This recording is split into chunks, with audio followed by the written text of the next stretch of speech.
मैं डॉक्टर अखिलेश कुमार द्विवेदी आज एक बार फिर नए विषय नए प्रकरण के साथ आपके बीच उपस्थित हुआ हूं। आज हम कक्षा 11 के छात्र छात्राओं के लिए हिंदी विषय से संस्कृत दिग्दर्शिका पुस्तक में से तीसरे पाठ को लेकर उपस्थित हूं। पाठ का नाम है सदाचारोपदेशः। जैसे शीर्षक है सदाचारोपदेशः, सद आचरण, अच्छे आचरण हेतु कुछ उपदेश, कुछ नियम इस अध्याय के अंतर्गत बताए गए हैं। श्लोकों के माध्यम से आपको एक एक श्लोक के माध्यम से सदाचार का, सद आचरण का जो उपदेश है, जो शिक्षा है, जो ज्ञान है, उसे हम समझाने का प्रयत्न करेंगे, प्रयास करेंगे। और हम यह आशा और उम्मीद रखते हैं कि आप सभी एकाग्र मन से ध्यान पूर्वक इस तीसरे अध्याय सदाचारोपदेशः को पढ़ने का प्रयास करेंगे। तो आइए हम देखते हैं सदाचारोपदेशः से पहले श्लोक को। पहला श्लोक है संगच्छध्वम संवदध्वम समओ मनांसि जानताम। संगच्छध्वम, हमें अर्थात गुरु और शिष्य को साथ साथ चलना चाहिए। आशय, जो गुरु शिक्षा देता है, जो ज्ञान प्रदान करता है, उसका आपको अनुगामी होना चाहिए, उसे तत्परता से सीखना चाहिए, साथ साथ चलने का आशय यह है संगच्छध्वम। गुरु और शिष्य को साथ साथ क्या करना चाहिए? चलना चाहिए। संवदध्वम, साथ साथ बोलना चाहिए। जैसे जैसे गुरु उच्चारण करता है, पढ़ता है, बताता है, उसी तरह छात्रों को ध्यान पूर्वक अपनी पुस्तक को देखना चाहिए और मन ही मन उन शब्दों को उच्चारण भी करते रहना चाहिए। तो संगच्छध्वम संवदध्वम समओ मनांस जानताम। हमें एक दूसरे के मनों को, विचारों को भलीभांत जानना चाहिए, पहचानना चाहिए कि गुरु शिष्य से क्या चाहता है। ज्ञान का जो आदान प्रदान होता है, उसे किस तरह से छात्र उसका अनुकरण कर रहा है, कैसे कैसे सीख रहा है, तो इस चीज को ध्यान में रखना चाहिए और साथ साथ चलना चाहिए, साथ साथ बोलना चाहिए और आपस में हमें एक दूसरे के मनों को भली भांति जानना चाहिए, पहचानना चाहिए। देवा भागम यथा पूर्वे सज्जा नाना उपासते। जिस तरीके से देवा भागम, देवता लोग, यथा पूर्वे, पहले से ही, जिस प्रकार देवता लोग पहले से ही अपने भाग्य को जानकर ज्ञान पूर्वक उपासना किया करते थे, उसी तरह से हमें भी अपने भाग्य को, अपने भविष्य को संवारने के लिए, सुधारने के लिए, अपने भाग्य को नई दिशा और दशा प्रदान करने के लिए, अपने फ्यूचर को संवारने के लिए उसी तरह से मिल करके कार्य को करना। हम दूसरे श्लोक पे आते हैं। कुर्वन् नेह कर्माणि जिजीविषेक्षतम समः। इस संसार में यह कर्म भूमि है, यह मृत्यु लोक है। यहां जिसका आगमन हुआ है उसे जाना भी है। धन एव धन इह।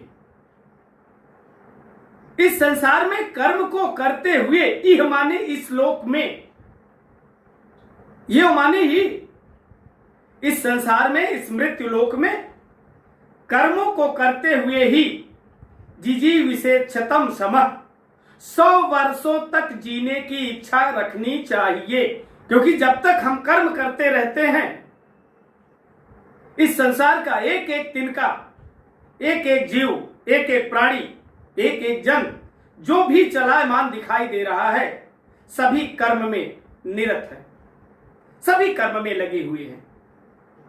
बिना कर्म के एक क्षण भी व्यक्ति का जीवन बिल्कुल शून्य हो जाता है। आप देखते हैं, जानते हैं कि जो व्यक्ति, जो बुजुर्ग है, वह कार्य को करने में जब अक्षम हो जाता है, अपने बच्चों से एक गिलास पानी मांगता है और सामने से बच्चा गुजर जाता है, एक गिलास पानी नहीं देता है, तब वह बार बार मालिक से, ईश्वर से प्रार्थना करता है कि अब मेरी मृत्यु दे दीजिए। क्यों? क्योंकि वह अकर्मण्य हो गया है। अकर्मण्य जीवन बिल्कुल मृत प्राय जैसा होता है। तो इस संसार में, इस लोक में कर्मों को करते हुए 100 वर्षों तक जीने की इच्छा रखनी चाहिए। एवं त्वयि नान्यथे तो अस्ति न कर्म लिप्यते नरे। कहते हैं एवं त्वयि, इस प्रकार तुम्हारे लिए अन्य और दूसरा कोई मार्ग नहीं है। कर्म करने के अलावा इस संसार में तुम्हारे लिए और दूसरा कोई अन्य मार्ग नहीं है। ना कर्म लिप्यते नरे, ऐसा करते हुए व्यक्ति कभी कर्मों में लिप्त नहीं माना जाता है। अब हम तीसरे श्लोक के ऊपर नजर डालते हैं। मधुमन्ये निष्क्रमणम मधुमन्ये परायणम। मधुमन्ये निष्क्रमणम, निष्क्रमणम निवृत्ति, परायणम प्रवृत्ति। दो मार्ग होते हैं। एक तो हम कार्य के प्रति जागरूक होकर के उसमें प्रवृत्त होते हैं, लगते हैं, कार्य को प्रारंभ करते हैं। और निष्क्रमणम, हम कार्य से मुक्त होते हैं, अलग होते हैं। तो कैसे कार्य को करना चाहिए? सदाचार की भाषा में यह बताया गया है, मधुमन्ये निष्क्रमणम। मेरी जो निवृत्ति है वह मधुर हो, और मधुमन्ये परायणम, मेरी प्रवृत्ति भी मधुर हो। अर्थात जब हम कार्य में लगे तो उत्साह और मधुरता पूर्वक पूरे मनोयोग से, और जब हम कार्य से विलग हों तब भी मधुरता पूर्वक मनोयोग के साथ।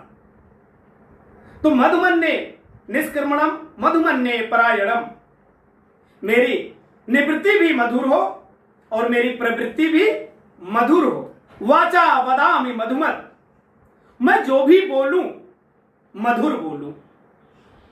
मेरे मुख से जो भी वाणी निकले वह मधुर निकले।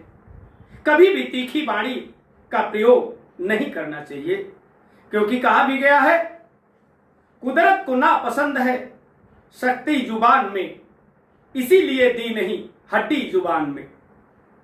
पूरे शरीर में हड्डियां हैं लेकिन जबान में कहीं हड्डी नहीं है। क्यों? क्योंकि कुदरत को भी नापसंद है। एक श्लोक भी आता है, प्रिय वाक्यम प्रदानेन तुष्यन्ति सर्वे मानवः तथैव तस्मात् वक्तव्यम वचने का दरिद्रता। प्रिय वाणी बोलने से इस संसार में सभी लोग प्रसन्न होते हैं। प्रिय वाक्य प्रदानेन तुष्यन्ति सर्वे मानवः, प्रिय वाणी बोलने से सभी संसार में खुश होते हैं, प्रसन्न होते हैं, आह्लादित होते हैं, उनका हृदय प्रफुल्लता से भर जाता है। और वहीं पे अगर हम तीखी वाणी का प्रयोग करते हैं तो उसका दुष्परिणाम भी हमको देखने को मिलता है। तो प्रिय वाक्य प्रदानेन तुष्यन्ति सर्वे मानवः तथैव तस्मात् वक्तव्यम, उसको उसी प्रकार से, अर्थात प्रिय वाणी में बोलने से ही बचने का दरिद्रता। अरे कोई संसार का सामान खरीदना हो, कोई वस्तु खरीदनी हो तो उसमें कंजूसी की जाती है, लेकिन वाणी बोलने में कोई कंजूसी नहीं होनी चाहिए। वह प्रिय वाणी है और उसको उसी रूप में ही बोलना चाहिए, क्योंकि उसको बोलने से संसार के सभी लोग प्रसन्न होते हैं। तो वाचा वदामि मधुमत, हम जो कुछ भी बोले, हमारे मुख से जो भी वाणी निकले वह मधुर ही निकले। और भूयसाम मधु सदृशः, और जो कुछ हम अपने नेत्रों से देखें मधुर ही देखें, अच्छा ही देखें। क्योंकि कहा गया है, 100 के दीदार अगर है तो नजर पैदा कर। अगर आप इस संसार में सुंदरता देखना चाहते हैं तो सबसे पहले अपने नजरों को सुंदर बनाना होगा, अपने दृष्टिकोण को रचनात्मक करना होगा, साफ सुथरा करना होगा। चौथे श्लोक को देखेंगे, आचारा लभते हाय उच्चारा लभते श्रियम। अच्छे आचरण से लंबी आयु प्राप्त होती है, व्यक्ति ज्यादा दिनों तक जीवित रहता है और अच्छे आचरण से ही इस संसार में श्री अर्थात लक्ष्मी की प्राप्ति होती है। आचारात कीर्तिम आपनोति, और अच्छे आचरण से व्यक्ति को यश की प्राप्ति होती है, कीर्ति की प्राप्ति होती है। रेत चेह च, मर करके उस लोक में, परलोक में भी और इस लोक में भी, दोनों स्थानों पर व्यक्ति को यश मिलता है, कीर्ति मिलती है। तो सदाचरण एक ऐसा मंत्र है, अच्छा आचरण, सच्चरित्रता एक ऐसा आपका धन है जिससे आपको लंबी आयु प्राप्त होती है, इस संसार में आपको श्री मिलती है, लक्ष्मी मिलती है और व्यक्ति दोनों जगहों पे जीवित रहते हुए इस लोक में भी और मृत्यु के पश्चात उस लोक में भी यश का भागी होता है। ये नास्तिका निष्क्रियाश्च गुरु शास्त्र अतिलंघिन, कहते हैं ये नास्तिका, संसार में दो प्रवृत्ति वाले मनुष्य पाए जाते हैं, एक नास्तिक और दूसरे आस्तिक। तो ये नास्तिका जो नास्तिक हैं, जो ईश्वर में विश्वास रखने वाले नहीं हैं, ये नास्तिका जो नास्तिक हैं, निष्क्रियाश्च और निष्क्रिय हैं, कोई उद्यम करने वाले नहीं हैं। गुरु शास्त्र अतिलंघिन, जो गुरु और शास्त्रों के द्वारा बताए गए नियमों का उल्लंघन करने वाले हैं। जो नास्तिक हैं, निष्क्रिय हैं और गुरु तथा शास्त्रों के द्वारा बताए गए नियमों का उल्लंघन करने वाले हैं। अधर्मज्ञ दुराचारास्ते, जो अधर्मी हैं, धर्म को नहीं मानने वाले हैं, दुराचारी हैं, जिनकी प्रवृत्ति दुष्टता से परिपूर्ण है। भवन्ति गतायुषा, ऐसे लोग क्षीण आयु वाले हो जाते हैं, उनकी उम्र कम हो जाती है। क्यों कम हो जाती है? क्योंकि वो नास्तिक हैं, वे निष्क्रिय हैं, गुरु और शास्त्र के द्वारा बताए गए नियमों का उल्लंघन करने वाले हैं, अधर्मी हैं, दुराचारी हैं। ऐसे लोगों की आयु क्षीण हो जाती है, कम हो जाती है, वो शीघ्रता से ही मृत्यु को प्राप्त हो जाते हैं। अब हम अगले श्लोक की तरफ ध्यान देते हैं। ब्रह्म मुहूर्ते बुद्धे, ब्रह्म मुहूर्त में अर्थात रात्रि के अंतिम प्रहर में 4 बजे ब्रह्म मुहूर्त बुद्धे जाग जाना चाहिए, बिस्तर छोड़ देना चाहिए, उठ जाना चाहिए। ब्रह्म मुहूर्ते बुद्धे, ब्रह्म मुहूर्त में जाग जाना चाहिए, उठ जाना चाहिए, बिस्तर त्याग देना चाहिए। धर्मार्थौ अनुचिंतेत, धर्म और अर्थ के बारे में चिंतन करना चाहिए। हमारा धर्म क्या है? धर्मानुकूल अर्थ के बारे में, गलत तरीके से धन कमाने के बारे में नहीं सोचना चाहिए। कैसे धन के बारे में सोचना चाहिए?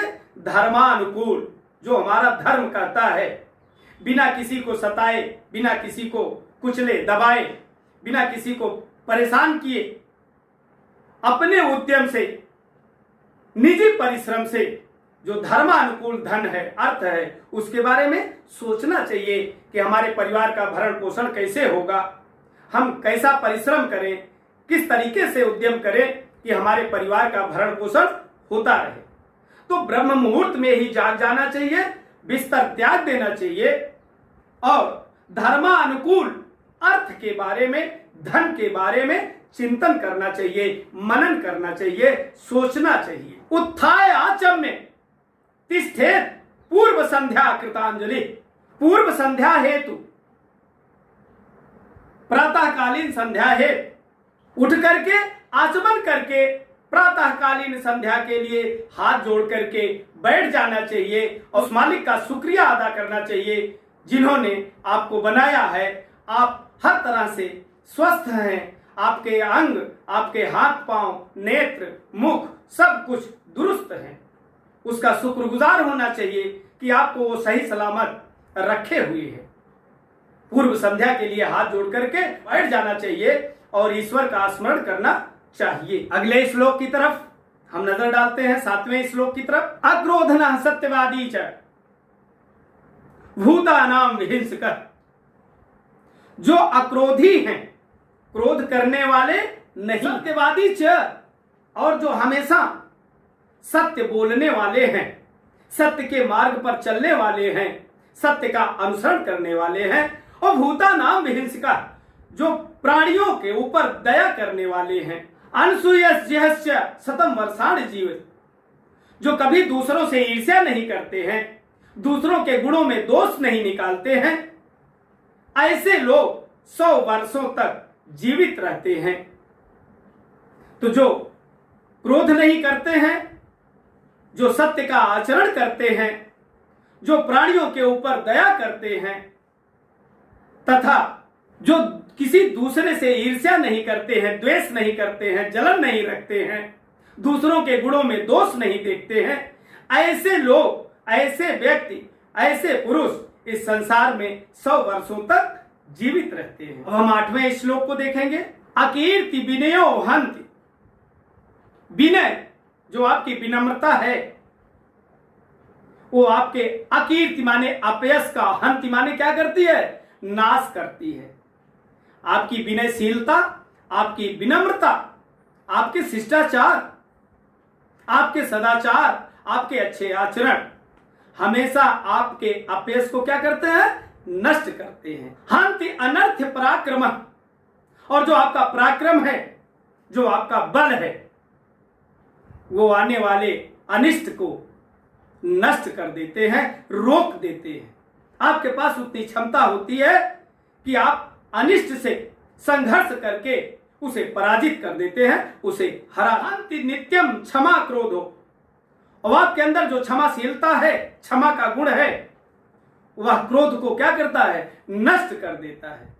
आचारो हन्ते अलक्षणम, और जो आपके अंदर बुरे लक्षण है, उसको आपका जो सदाचरण है, अच्छा आचरण है, जो आपकी सच्चरित्रता है, वह बुरे लक्षणों को नष्ट कर देती है, समाप्त कर देती है।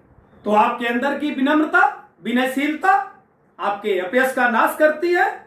आपके अंदर का पराक्रम अनिष्ट को नष्ट कर देता है, तथा आपकी क्षमाशीलता, आपके अंदर जो क्षमा करने का गुण है, वह आपके क्रोध को नष्ट कर देता है। और आपके अंदर का जो सदाचार है, अच्छा आचरण है, जो आपकी सच्चरित्रता है, वह आपके अंदर के सारे बुरे लक्षणों का नाश कर देती है, उनको समाप्त कर। अगले श्लोक के ऊपर हम नजर डालते हैं। अभिवादनशीलस्य नित्यम वृद्धोपसेविनः। इसमें बताया गया है इस श्लोक के माध्यम से कि जो आपसे श्रेष्ठ हैं, आयु में बड़े हैं, आपके सगे संबंधी हैं, ज्ञान में आपसे बड़े हैं, जो अभिवादन के योग्य हैं, जो नमस्कार के योग्य हैं, जो प्रणाम के योग्य हैं, उन्हें हमें क्या करना चाहिए? हमेशा प्रणाम करना चाहिए, उनसे नमस्कार करना चाहिए। अभिवादनशीलस्य, तो जो प्रणाम के योग्य है, जो नमस्कार के योग्य है, हमें हमेशा उन्हें आदर पूर्वक उनसे नमस्कार करना चाहिए, उनको प्रणाम करना चाहिए। नित्यम वृद्धोपसेविनः, और नित्य ही बुजुर्गों की सेवा करनी चाहिए। बुजुर्ग चाहे अपने घर का हो या फिर बाहर का हो या फिर रास्ते में मिल जाए, कहीं भी मिल जाए, बुजुर्ग व्यक्ति जो अकर्मण्य है, चलने फिरने में असमर्थ है, हमें यथासंभव कोशिश करनी चाहिए कि उसकी सेवा शुश्रूषा जरूर करनी चाहिए। ऐसा करने वालों का होता क्या है? कार्य वर्धन्ते, उसकी 4 चीजें हमेशा बढ़ती हैं। आयुर्विद्या यशो बलम, उसकी आयु में वृद्धि होती है, विद्या उसकी बढ़ती है, उसके अंदर ज्ञान आता है, क्योंकि उस बुजुर्ग का आशीर्वाद मिलता है। जब आप बड़ों से प्रणाम करते हैं, नमस्कार करते हैं, तो उसका आशीर्वाद मिलता है। इसलिए जो प्रणाम के योग्य है, हमेशा उसको प्रणाम करना चाहिए, और नित्य ही वृद्धों की सेवा करनी चाहिए, शुश्रूषा करनी चाहिए, उनकी आवाभगत करनी चाहिए।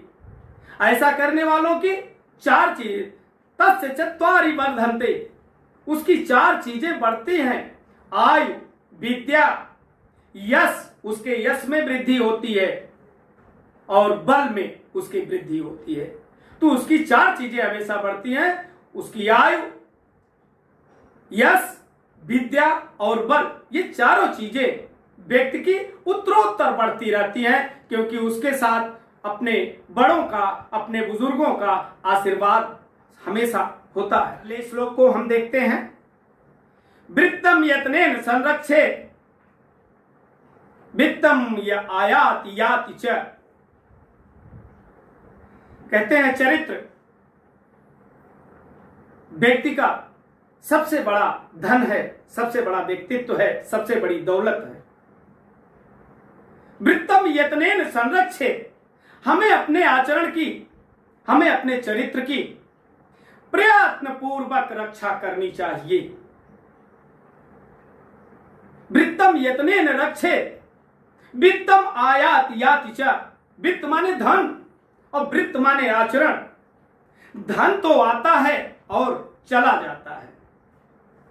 लोग कहते हैं कि धन तो हाथ का मैल है, आज उनके पास है, कल उनके पास, न अगले दिन दूसरे किसी के पास।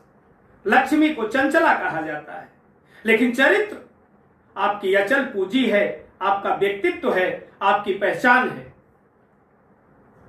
तो वृत्तम यत्नेन संरक्षे, हमें अपने आचरण की प्रयत्न पूर्वक रक्षा करनी चाहिए। क्यों?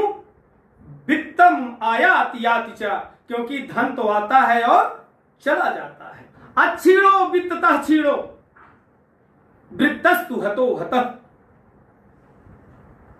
कहते हैं अच्छीणो वित्ततः क्षीणो, अच्छीणो वित्ततः, वित्ततः क्षीणो अच्छीणो। अगर धन चला गया तो समझना चाहिए कि आपका कुछ नष्ट नहीं हुआ। अगर धन आपके पास से चला गया, आपके धन का नुकसान हो गया, आपका धन नष्ट हो गया, तो समझना चाहिए कि हमारा कुछ भी नुकसान नहीं हुआ। लेकिन वृत्तस्तु हतो हतः, लेकिन यह चरित्र चला गया, चरित्र में कहीं से दाग लग गई, समाज की उंगलियां उठने लगी, तो हतो हतः, व्यक्ति जीवित होते हुए भी मरे हुए के समान दिखने लगता है। इसलिए हमें अपने आचरण के, अपने चरित्र की प्रयत्न पूर्वक रक्षा करनी चाहिए। इंग्लिश की एक कहावत है, if wealth is loss nothing is loss. अगर धन नष्ट हुआ तो कुछ भी नष्ट नहीं हुआ। If health is loss something is loss. लेकिन अगर स्वास्थ्य कुछ गिरा तो समझना चाहिए कि कुछ नुकसान हो गया। But if character is loss everything is loss. लेकिन अगर चरित्र व्यक्ति का गिर गया, उसका सदाचरण नष्ट हो गया, तो उसे समझना चाहिए कि उसका सब कुछ नष्ट हो गया। इसलिए प्रिय बच्चों, हमें यह ध्यान देने की जरूरत है, अपने चरित्र के ऊपर, अपने व्यक्तित्व के ऊपर हमेशा नजर बनाए रखनी है कि हमारा चरित्र हमेशा उज्जवल, निर्मल, धवल बना रहे। यही आपका जो चरित्र है, यही आपकी पहचान है, यही समाज में आपको यश और कीर्ति, सम्मान दिलाती है। तो वित्तम यत्नेन संरक्षित, हमें अपने चरित्र की प्रयत्न पूर्वक रक्षा करनी चाहिए, क्योंकि धन तो आता है और चला जाता है। वृत्तम वृत्त चरित्र और वित्त वित्त धन, क्योंकि अच्छीणो वित्तता क्षीणो, धन के नष्ट होने पर कुछ नष्ट नहीं होता है। लेकिन यदि व्यक्ति का चरित्र नष्ट हो जाता है तो वह समाज में जीवित रहते हुए भी मरे हुए के समान दिखाई देता है। अगले श्लोक के ऊपर हम नजर डालते हैं, 11वें श्लोक के ऊपर। सत्येन रक्षेत धर्मो विद्या योगेन रक्षते। सत्येन रक्षते धर्मो, सत्य से धर्म की रक्षा होती है। सत्येन रक्षेत धर्मो, सत्य से हमेशा धर्म की रक्षा होती है। और विद्या योगेन रक्षते, योग से विद्या की रक्षा होती है। विद्यार्थी हमेशा योगी होता है, वह हमेशा अपनी पुस्तकों से जुड़ा रहता है। विद्यार्थी और पुस्तक, वह ज्ञान से हमेशा जुड़ा रहता है, योग करता है, प्रयत्न करता है। जैसे एक साधु सन्यासी महात्मा प्रभु से मिलने के लिए, ईश्वर से साक्षात्कार के लिए योग करता है, तपस्या करता है, वैसे विद्यार्थी ज्ञानार्जन हेतु हमेशा योग करता है। विद्यार्थी को योगी कहा जाता है। तो सत्येन रक्षेत धर्मो, सत्य से धर्म की रक्षा होती है, योग से विद्या की रक्षा होती है।